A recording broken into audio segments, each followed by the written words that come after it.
നമസ്കാരം. മീഡിയ കമ്പാനിയുടെ വളരെ പ്രാധാന്യം അറിയിക്കുന്ന ഡെയിലി അപ്ഡേറ്റിലേക്ക് സ്വാഗതം.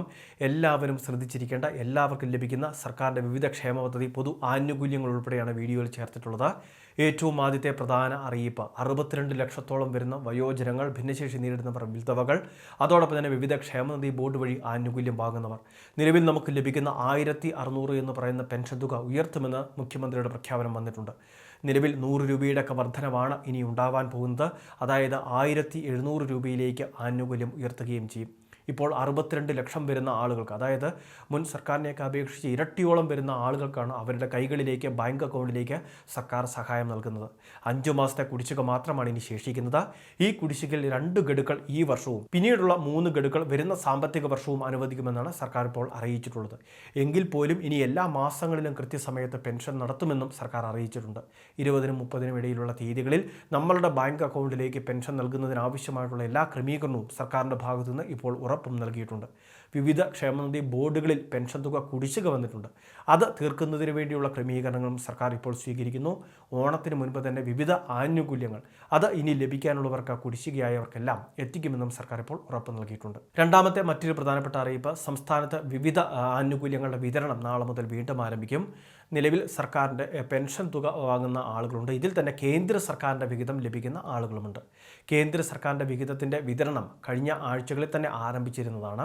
എങ്കിലും അത് ലഭിക്കാത്തവർക്കെല്ലാം ഈ ആഴ്ചയും, അതായത് നാളെ മുതൽ തന്നെ വീണ്ടും വിതരണ കാര്യങ്ങൾക്ക് തുടക്കം കുറിക്കും. മറ്റൊരു ആനുകൂല്യ വിതരണം സപ്ലൈകോ വഴിയാണ്. സബ്സിഡി ഉൽപ്പന്നങ്ങളുടെ വിതരണം എല്ലാ റേഷൻ കാർഡുകൾക്കും, അതോടൊപ്പം തന്നെ ബ്രാൻഡഡ് ഉൽപ്പന്നങ്ങൾ ഉൾപ്പെടെ ഹാപ്പി ഹവേഴ്സ് എന്ന പേരിൽ 2 മണി മുതൽ 3 മണി വരെയുള്ള സമയത്ത് 10% ഡിസ്കൗണ്ട് ഇട്ടാണ് ആനുകൂല്യങ്ങളുടെ വിതരണം നടക്കുന്നത്. മറ്റൊരു പ്രധാനപ്പെട്ട വിതരണം നടക്കുന്നത് റേഷൻ കടകൾ വഴിയാണ്. ജൂലൈ മാസത്തെ റേഷൻ വിതരണം നടന്നുകൊണ്ടിരിക്കുന്നു.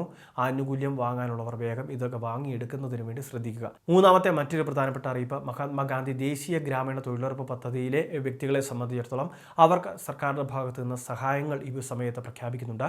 മഴക്കാലമാണ്, അതുകൊണ്ട് തന്നെ കൃത്യമായിട്ട് രക്ഷാകവചങ്ങൾ അല്ലെങ്കിൽ ഹാൻഡ് ഗ്ലൗവുകളോ അല്ലെങ്കിൽ ഗം ബൂട്ടുകളോ തുടങ്ങിയവയൊന്നും ധരിക്കാതെ ഈ തൊഴിലുറപ്പ് തൊഴിലാളികൾ മഴക്കാലത്ത് പണിയെടുക്കുമ്പോൾ വിവിധ ജലജന്യ രോഗങ്ങൾ പിടിപെടാൻ സാധ്യതയുണ്ട് എന്ന റിപ്പോർട്ടുകളുണ്ടായിരുന്നു. ഇത്തരത്തിൽ തൊഴിലുറപ്പ് തൊഴിലാളികൾക്ക് എലിപ്പനി ഉൾപ്പെടെ പിടിക്കുന്ന ഒരു സാഹചര്യമുണ്ട്. അപ്പോൾ ഇത്തരത്തിൽ വിവിധ രോഗങ്ങൾ പിടിപെടുന്നത് കൊണ്ട് തന്നെ ഇവർക്ക് പഞ്ചായത്തിൻ്റെ അല്ലെങ്കിൽ തദ്ദേശ സ്വയംഭരണ സ്ഥാപനത്തിൽ നിന്ന് കൃത്യമായിട്ട് തുക വകയിരുത്തി സൗജന്യമായിട്ട് ഉപകരണങ്ങൾ വാങ്ങാനൊക്കെ ശേഷിയില്ലാത്തവരുണ്ടാകും. സാധാരണക്കാരായിട്ടുള്ള ആളുകളാണ് ഈ പദ്ധതിയിലുള്ളത്. ഇവർക്ക് വേണ്ടി സൗജന്യമായിട്ട് ഗംബൂട്ടുകൾ, അതോടൊപ്പം തന്നെ ഹാൻഡ് ഗ്ലൗവുകൾ വിതരണം ചെയ്യുന്ന ക്രമീകരണങ്ങൾക്ക് തുടക്കം കുറിച്ചിട്ടുണ്ട്. എല്ലാ പഞ്ചായത്തിലും ഇത്തരത്തിൽ പഞ്ചായത്തിൻ്റെ തനത് വരുമാനമൊക്കെ പ്രയോജനപ്പെടുത്തി ഈ ആനുകൂല്യങ്ങൾ തൊഴിലുറപ്പ് തൊഴിലാളികൾക്ക് നൽകണമെന്ന് അറിയിപ്പ് വന്നിട്ടുണ്ട്. ഇതോടൊപ്പം തന്നെ പോസ്റ്റ് ഓഫീസ് വഴി ഇൻഷുറൻസ് പദ്ധതി ഉൾപ്പെടെ ഇവർക്ക് വേണ്ടി ഇപ്പോൾ നടപ്പാക്കുന്നുണ്ട്. ഏറ്റവും അവസാനത്തെ പ്രധാന അറിയിപ്പ്, നമ്മുടെ സംസ്ഥാനത്ത് 60 വയസ്സിന് മുകളിൽ പ്രായമുള്ള BPL റേഷൻ കാർഡുള്ള വയോജനങ്ങളെ സംബന്ധിച്ചിടത്തോളം അല്ലെങ്കിൽ മുതിർന്ന പൗരന്മാർക്ക് സർക്കാരിൻ്റെ വിവിധ ആനുകൂല്യങ്ങൾ ലഭിക്കുന്നുണ്ട്. ഇതിൽ ഏറ്റവും പ്രധാനപ്പെട്ട ഒരു ആനുകൂല്യമാണ് മന്ദഹാസം പദ്ധതിയുടെ കൃത്രിമ ദന്തനിര സ്ഥാപിക്കുന്നതിന് വേണ്ടി സഹായം ലഭിക്കുന്നത്. അതായത് നമ്മളുടെ പല്ലുകൾക്ക് കേടുപാടുണ്ടാകുന്ന സമയമായിരിക്കാം. അങ്ങനെയുള്ള സാഹചര്യത്തിൽ പല്ലുകളെല്ലാം തന്നെ മാറ്റി കൃത്രിമ ദന്തനിര സ്ഥാപിക്കുന്നതിന് വേണ്ടിയുള്ള സഹായമായിട്ടാണ് ഇവിടെ 5000 രൂപ BPL റേഷൻ കാർഡിലെ ഗുണഭോക്താവിന് അനുവദിക്കുന്നത്. പ്രായം കൂടുതലുള്ളവർക്ക് ഇതിൽ മുൻഗണന കൂടി നൽകുന്നുണ്ട്. പദ്ധതിയുടെ അപേക്ഷകൾ സമർപ്പിക്കേണ്ടത് ഓൺലൈൻ വഴി സുനീതി എന്ന് പറയുന്ന പോർട്ടൽ വഴി സാമൂഹ്യനീതി വകുപ്പിൻ്റെ ജില്ലാ ഓഫീസിലേക്ക് അപേക്ഷകൾ സമർപ്പിക്കാൻ സാധിക്കും. വളരെ പ്രധാനപ്പെട്ട കുറച്ച് ഇൻഫർമേഷനാണ് വീഡിയോ വഴി ഷെയർ ചെയ്തത്. ഇതുപോലുള്ള വിവിധ ക്ഷേമ പദ്ധതി പൊതു അറിയിപ്പുകൾക്ക് ചാനൽ സബ്സ്ക്രൈബ് ചെയ്യുക, ഫോളോ ചെയ്യുക.